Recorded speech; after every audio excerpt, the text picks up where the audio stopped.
Sophie, bonsoir. Bonsoir. Alors, vous êtes auteur de bande dessinée, originaire d'Aix-les-Bains, je dis pas de Je bêtises. suis effectivement Aix-les-Bains et je suis auteur de BD. Comment est-ce que vous êtes arrivé dans l'univers de la bande dessinée? Alors c'est une longue histoire. L'histoire commence quand on est petit, quand on commence à crayonner, à dessiner. Et ensuite, certains arrêtent de dessiner. Moi, j'ai voulu continuer. C'est l'inspiration, c'est l'envie. J'écrivais des poésies, des romans. Vous êtes une artiste à la base, avec une âme d'artiste. Oui, je pense. Ouais. En fait, je suis autodidacte. C'est pour ça que je dis je pense. C'est-à-dire que je suis autodidacte, donc je n'ai fait aucune école. Mais voilà, c'est effectivement l'envie qui m'a fait faire tout ça. Et puis après, j'ai fait des études d'environnement. Donc j'ai été sensibilisée à l'environnement. Et j'ai toujours eu ce souci de retranscrire ce qui se passait, ce que je voyais. Et donc un jour, lors de mes études, j'ai rencontré un ami qui était berger, qui m'a fait découvrir la montagne en Pyrénées. Et donc je l'ai rejoint pendant plusieurs saisons en alpage. Et j'ai découvert la montagne, les brebis, le métier de berger. Et j'ai été témoin en fait de scènes vraiment cocasses au niveau des soins, au niveau de la vie. Et c'est là que cette envie de retranscrire via une BD est venue en fait. On a le sentiment que les pays de Savoie sont de véritables sources d'inspiration pour les auteurs de bande dessinée. Vous imaginez, c'est merveilleux. C'est une région merveilleuse, diversifiée et quand on aime la nature, enfin c'est extraordinaire. On a le minéral, le végétal, on a l'espace. C'est extraordinaire. Oui, on se sent bien. On se sent bien en Savoie et dans les paysages savoyards. Alors, votre dernière création, elle vient du terroir, on peut dire? Oui. Griotine? Oui. Une vache à abondance? Regardez bien. Elle a des lunettes. Alors pas là, parce que c'est en noir et blanc, mais ici... Elle est myope ou astigmate? C'est un monocle. Un monocle. Elle a un monocle et donc non mais ouais. Elle vous vient d'où dans votre imagination cette vache Griotine?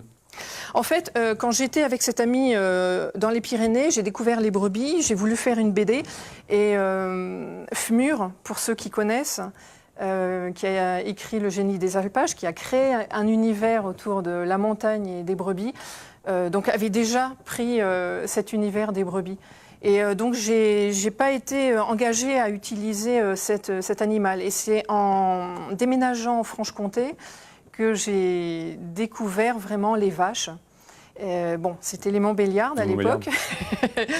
Et donc voilà. Et quand j'ai découvert la vache, j'ai dit attends, c'est bon quoi, c'est elle que je vais créer.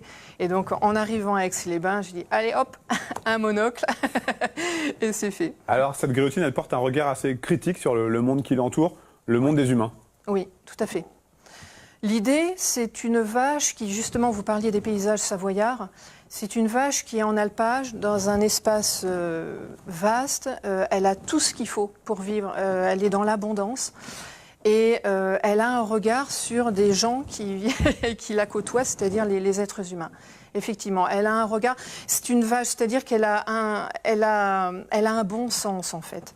Elle est très simple, elle a un bon sens, et elle regarde les êtres humains sous plusieurs formes. Et donc ça porte, ça donne des histoires un peu cocasses. Elle est très sensible à l'environnement, je crois savoir.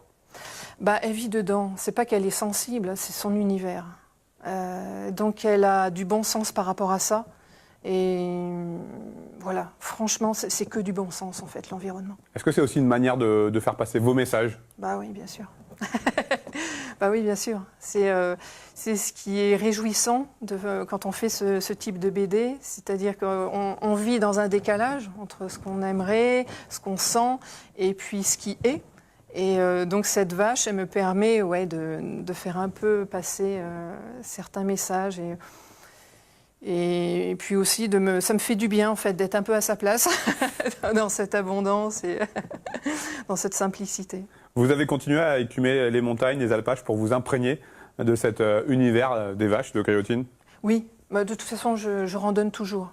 Généralement seule. J'aime bien partir comme ça un peu partout dans les alpages. Parfois, je rencontre des vaches, parfois, je n'en rencontre pas. Mais, enfin bon, comme vous disiez au début, quoi, la Savoie est tellement merveilleuse, quoi. Ah ouais. On peut dire que ce premier tome est assez prometteur, même très prometteur, Oui. puisque la suite des aventures de Guillotine est déjà prévue pour décembre 2019. Exactement. C'est prévu, c'est pour Noël. Il y a déjà tout qui est en place. Pas tout, parce que ça se fait au fur et à mesure. Ce sont en fait c'est une histoire par page. Donc ce sont des idées qui doivent venir en ce moment. C'est-à-dire la BD fait 48 pages. Les 48 histoires ne sont pas encore là. Il y a peut-être la moitié encore. Et donc il y a encore la moitié à faire d'ici Noël. Ça vient en fait au fur et à mesure. Donc l'été va être propice en rencontres, en anecdotes. Oui, bah, j'espère, j'espère. Je demande que ça. Ouais. Et puis comme ça alimentera le troisième. Merci beaucoup en tout cas, Sophie. Merci à vous. Merci bien. Merci. Guillotine, on prendra des nouvelles de Guillotine. Ouais, avec plaisir. Je vous laisse récupérer vos planches.